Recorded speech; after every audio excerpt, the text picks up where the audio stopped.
Kaip įsiminti vėliavas? Šiandieną bus Moldova, Čadas, Andora ir Rumunija. Pasižiūrėkime, kas su Moldova. Žodį Moldova suskaidau skiemenimis ir jiem priskiriu ryškius ir neįprastus vaizdinius. Molis – dovana.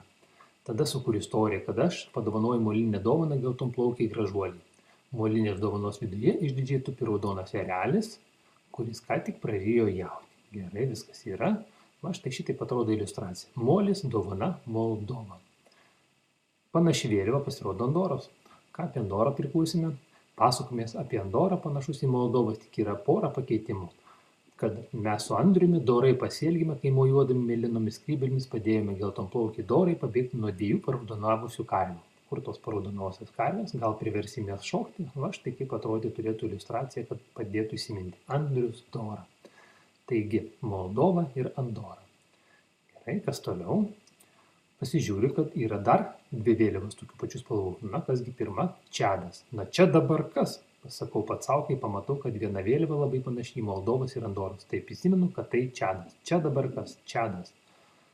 Štai tokia iliustracija. O Rumunija, įsivaizduoju, kaip darželėje skinu ramunes, mąstau apie Čado vėliavos dvynę seserį, ar tik ne Ramunija? Ne, tai yra Rumunija.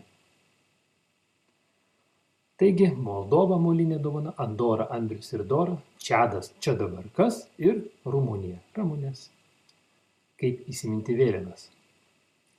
Lengvo įsiminimo.